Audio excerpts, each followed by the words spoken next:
Welcome to the Nonprofit Report, your update on nonprofit organizations, issues, and leaders, viewable on M. Oppenheim TV and YouTube.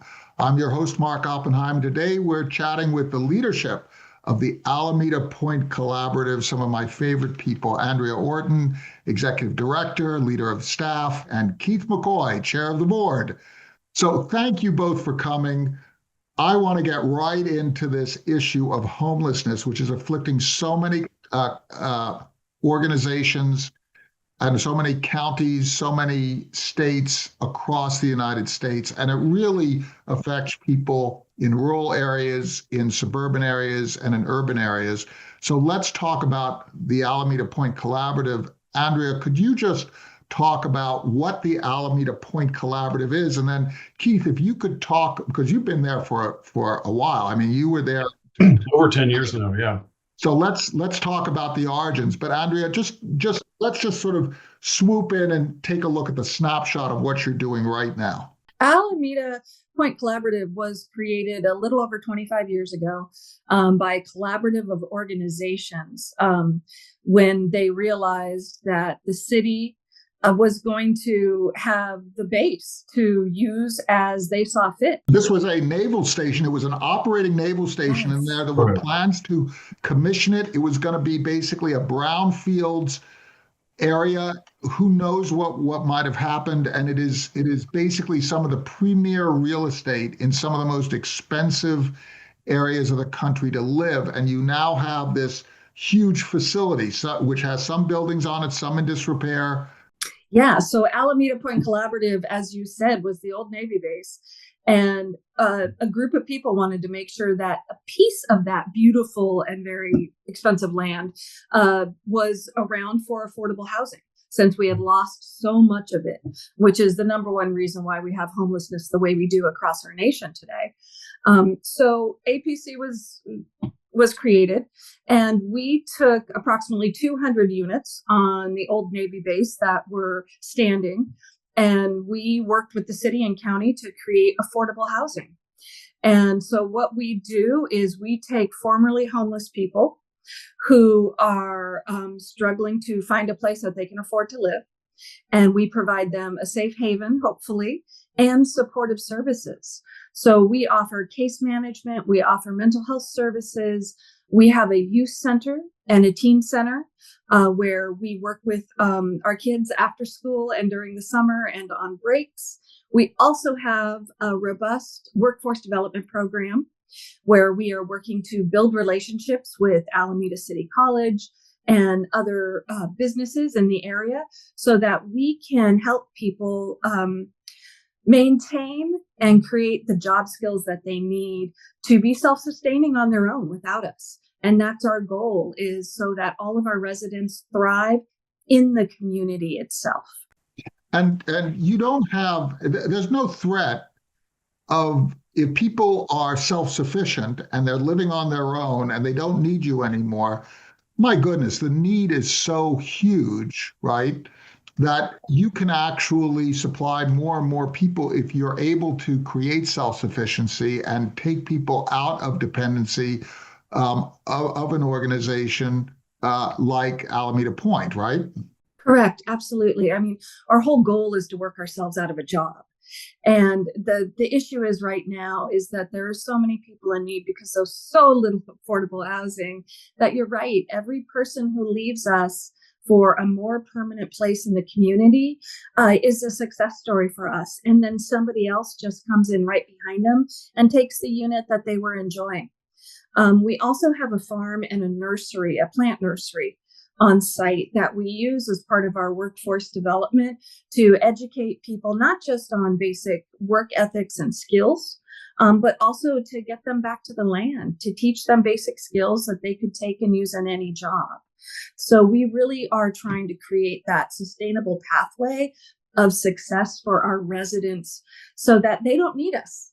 And they don't need the city, and they don't need the county, and they don't need our donors. Our whole focus is creating that sustainability. Keith, I want to ask you, because you're a developer, right? You develop projects. Right. And you're talking about other projects, art projects, and facilities and campuses and so on and so forth. if you don't supply these solutions, do the people suddenly go away? No, no, absolutely not. I mean, first and foremost, we have to get people into housing, right? And I think a fundamental problem all across the nation is that we have not been building enough housing at all levels. And I'm talking affordable through market rate to luxury housing. We just don't build enough housing anymore. And so we have this problem of homelessness. It's an economic one too. It's not just housing, but it's primarily we don't have places for people to live, and that is a real shame in this country.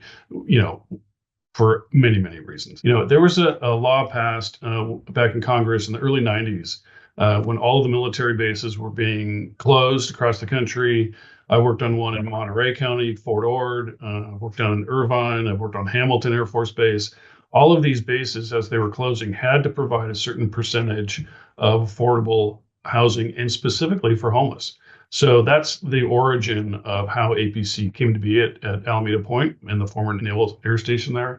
It took a lot of effort on the behalf of the city, the county, and the state to make sure that there was the proper funding to make it all happen. So it's been a complicated, but I think we've been successful at it. Now, this is really interesting because when you suddenly have, a military base, you're basically creating a secured zone. On a military base, you very often have military personnel living with their families. You have meetings rooms, offices, and so on and so forth. You have hangars, you have equipment storage, you have all these different places that require a lot of space. So now you take away that military hardware, you take away the military personnel, and you have this huge facility now that needs to be repurposed. Is what you're doing, Keith, is trying to create a village, a town, a neighborhood that is multi-use, rather than reserved for only one particular purpose. And goodness knows, had they planted all office space on this wonderful real estate, now there would be empty offices because we don't need offices anymore. Oh yeah, Communities create resilience. Is that what you're talking about, Keith? Absolutely. Yeah. When the Navy base closed, we lost about 8,000 jobs in Alameda. That was a huge economic, impact to this community. And particularly people at the lower levels Absolutely. of income, because a lot of those jobs are not high income jobs. And then on the housing side, we also lost a lot of folks that lived and rented in Alameda, also lived on the base, but off the base as well. And again, kind of low paying jobs and low rent. And so we had just a terrible situation that we had to correct. Now, there's been, over the years, there's been lots of master planning efforts at Alameda Point to utilize not just what was there, but to create new facilities. Because just remember, and especially for our residents, they're living in old Navy barracks. They were okay when they were built back in the 70s, 60s and 70s, but now they're falling apart. We spend lots of time and effort and money on rehabbing them to keep them safe and secure for our residents. But for the last 10 years, since I've been on the board of APC, we've been planning and creating, and now we just started construction this past year on a complete new neighborhood for APC residents, for Operation Dignity, for Building Futures. These are two other kind of sister collaborators, if you will, on creating affordable housing. And we're creating a new neighborhood within a whole new, 2,000 unit neighborhood that's being constructed at Alameda Point now. So it's taking that old, fabric of the Navy base, and we're creating a whole new extension of the city of Alameda. So, Andrea, let's quickly go through some of those points that Keith made. You had 8,000 people who lost their jobs, right? You had a people who were housed, who now, because the naval base closed down, they no longer have those places to call home that were on the naval base. So we're creating these issues, right? We're going to close this naval base, and we have options. We can build neighborhoods, we can build communities, we can create all these multi-use structures, or we could sell to the highest bidder and just create office towers, right? Office towers are pretty expensive real estate. Now, is what was being done by Alameda Point Collaborative and other partners, right? And we'll talk about those partners. Is what you're doing is trying to solve a multidimensional problem: land use, jobs, homelessness increase, workforce development, people who are out of jobs being able to now, is what you're basically doing, trying to solve a societal problem holistically through the Alameda Point Collaborative and through your partnerships? I'd like to say yes to that question. And that's a really complicated issue and a complicated question. So, of course, we've worked very closely with the city. I've only been with the organization for 6 months now. And, our relationships with the city, the conversations are, how can we create sustainable communities that meet a variety of needs across the spectrum? Just like he said, from everything from extremely low income housing to workforce development strategies to market rate units that everyone can enjoy. So it really is, I want people to think about housing not just as low income housing and low income neighborhoods, but these communities where we all exist and we all thrive, because that's what APC is. We are inside of a greater community. And so our residents have that interaction with the library, with the post office, with the grocery stores. And they often work at various places in our community, not just around APC. So this really is a microcosm that exists in a larger picture. And we are trying to create, because, excuse me, but when the people who are struggling the most in our society thrive, we all benefit. Less money is spent on social services. Less money is spent in trying to lift people up, because those people are now caring for themselves and their own families. And so what that money can now go to is to other people who need it. So yeah, the goal would be to eradicate the need of not just homelessness, but generational poverty. None of us want to see people who are homeless in our neighborhoods. So doesn't that require us to have neighbors who, with lesser income, who are living perhaps in more modest environments, but they receive an appropriate consideration from all of us, right? So that we can have them as neighbors, so that we can interact, right? So that's the thing. It just seems like this whole idea of segmenting society by wealth, it creates problems. I'll give you an example, both of you. We just had some people do some work, and they showed up at our place, and they were late. Why were they late? Because they had to drive in from Oakland. Why do they have to drive in from Oakland? Because that's where they live, right? That's where their families are. And the reason why their families are there is because it's more affordable to live there. Now, that is really, it made me really think, because you just live your life and so on. You take your circumstance for granted. But I would like to have those guys as my neighbors, because it improves everything. Yes. Absolutely.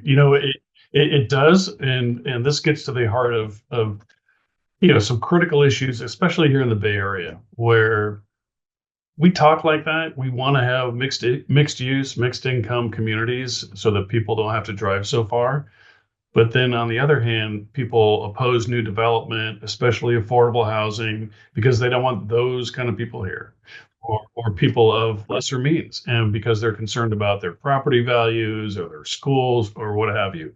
And this is just a fundamental issue that we need to work on that as a society, I think. It's an attitudinal issue, right? It's a little bit of benign neglect. Like, I'm pointing to myself as a little bit of benign neglect, but there's also, look, those people of different incomes, that's my family. Well, it's my kids that can no longer afford to live in the city they grew up in, right? And so they're having to move out of the state or out of this region because they can't afford it. I'm a working class person, right? And we couldn't, when we moved here from Santa Clara County, we couldn't afford to live on Alameda as a single income family. So we now live in Castro Valley, where we could find something that met our needs that we could afford.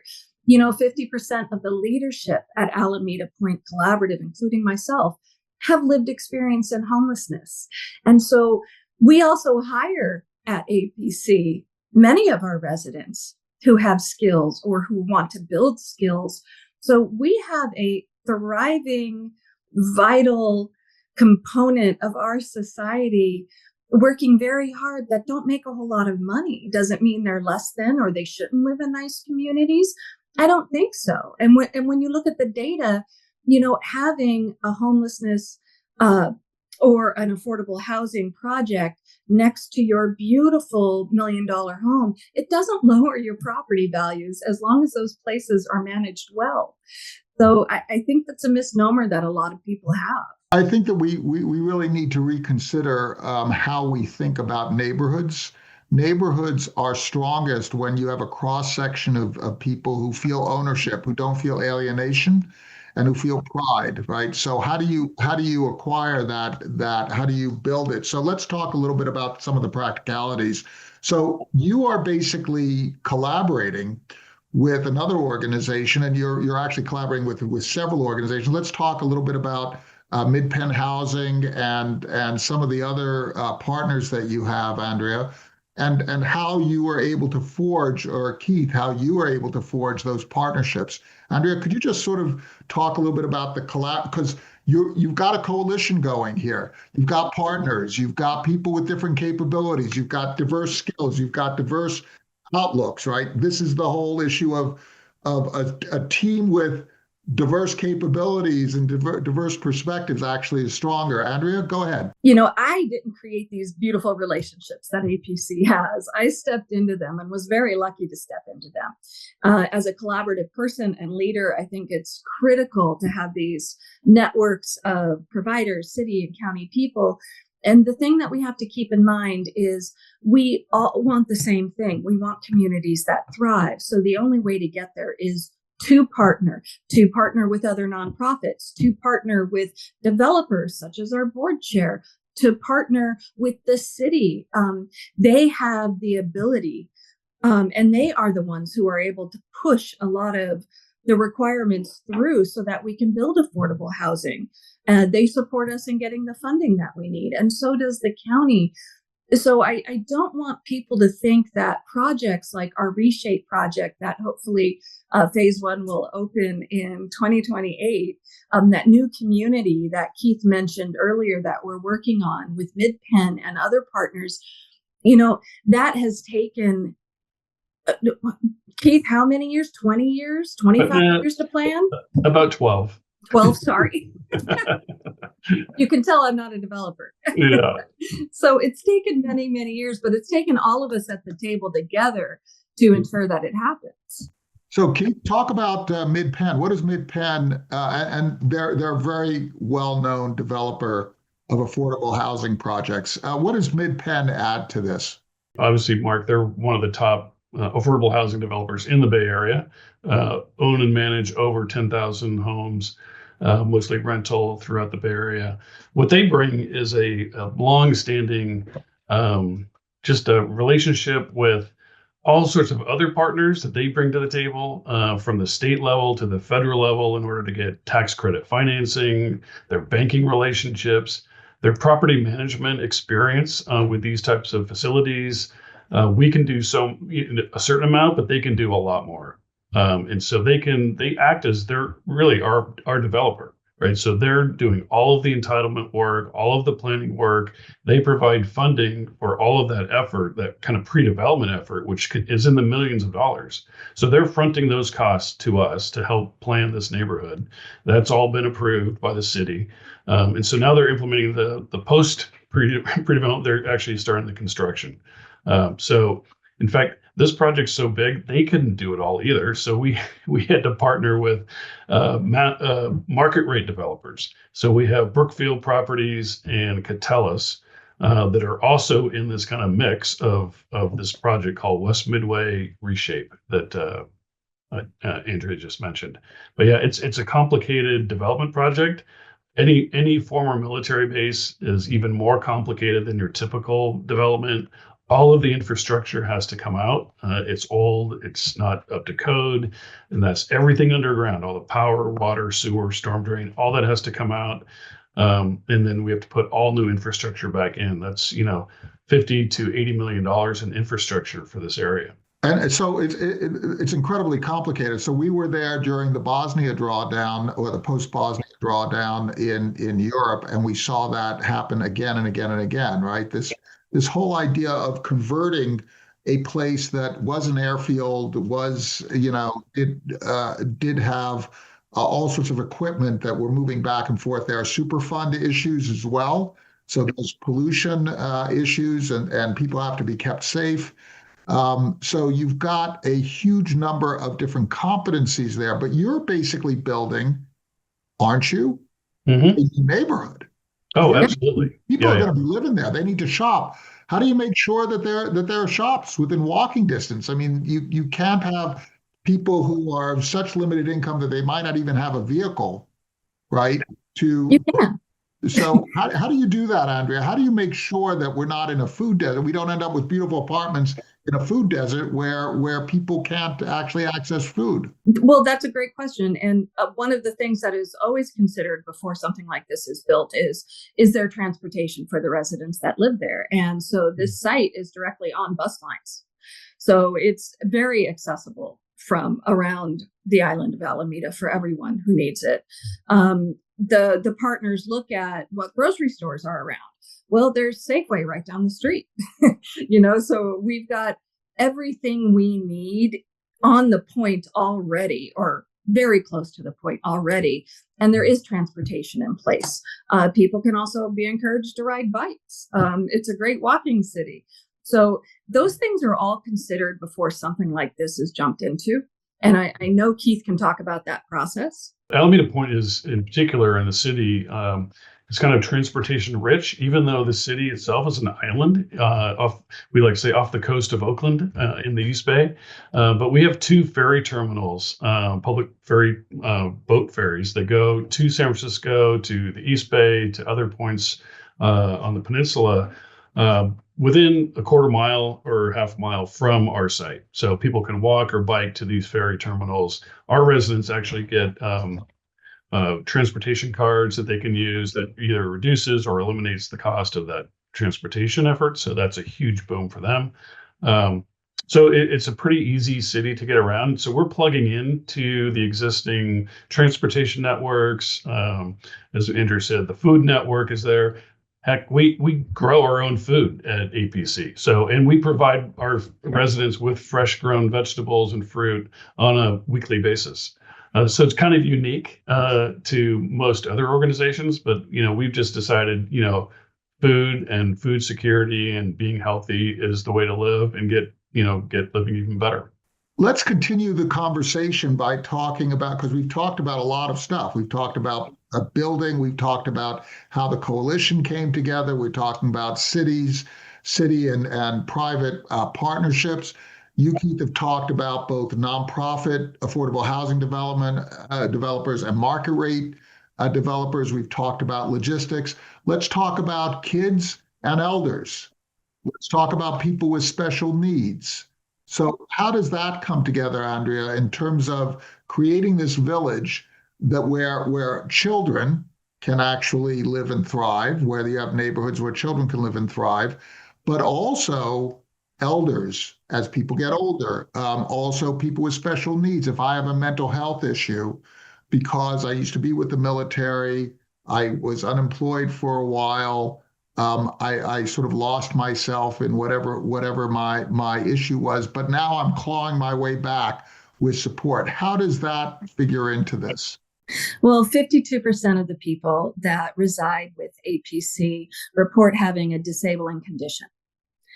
And that's huge if you ask me. And many of these conditions are severe mental illness or a debilitating physical illness that reduces their capacity to be able to thrive in an environment where they have to pay market rate for housing.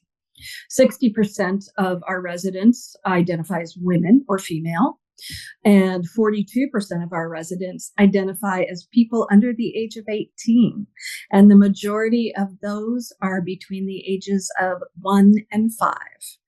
So we have a population of residents that is extremely vulnerable.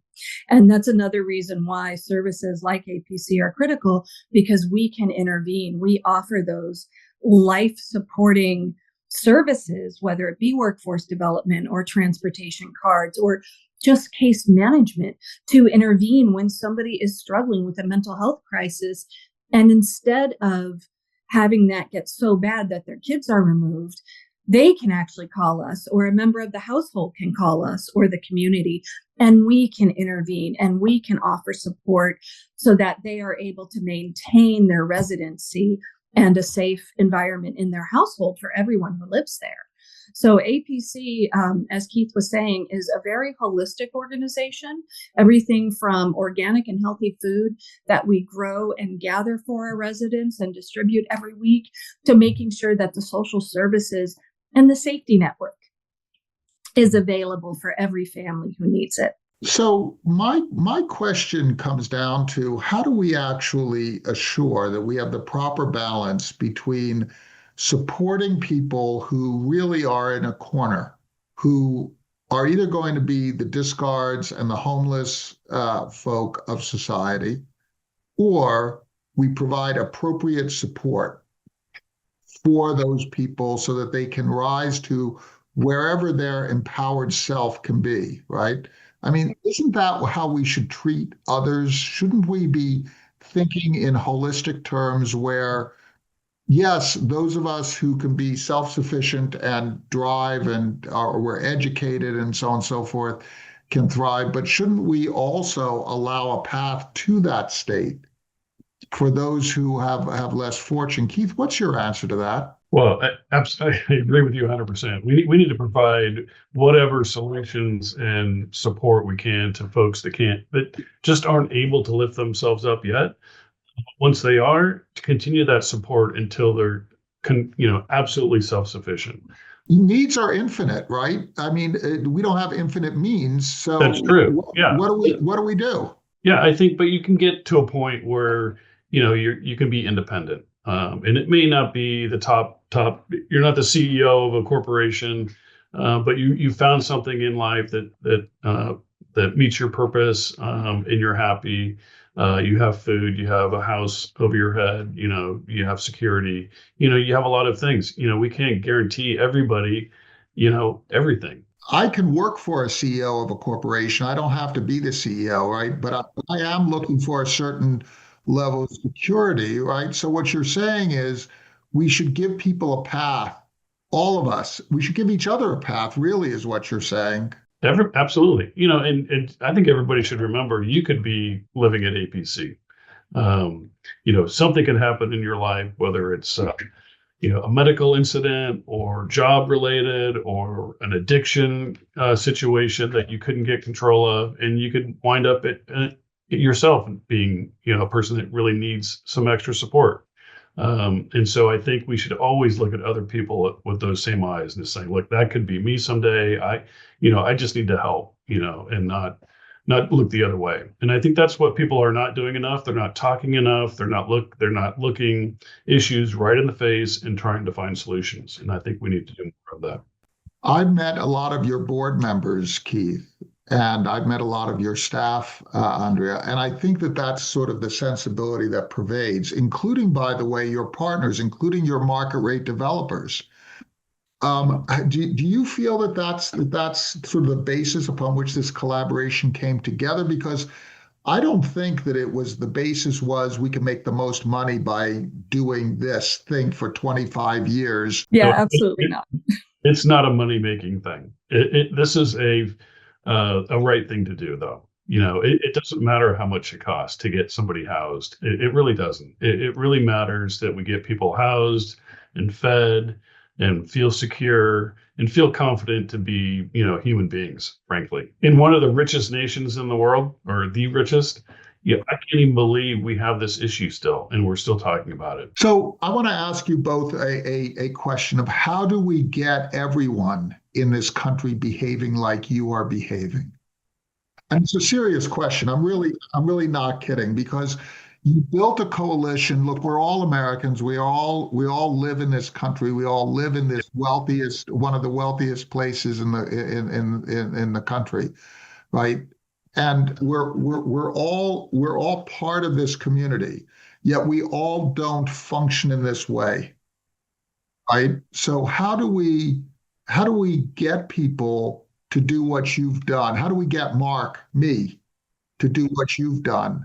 I don't know if that's possible, Mark. And I think that's a beautiful way to think about it, and something, of course, I would love to see. But first, you have to meet people where they're at. And a lot of the decisions that are made by people who don't want a lot of the affordable housing projects in their neighborhoods, it comes from a place of fear. And so I find that providing people with data and resources and information that can help guide their thinking in a rational way absolutely is the way to go. So when somebody comes at me and says, I don't want affordable housing in my neighborhood because I'm afraid of my property values. Well, already proven that doesn't decrease your property values. Well, what about this type of incident, or somebody who's addicted?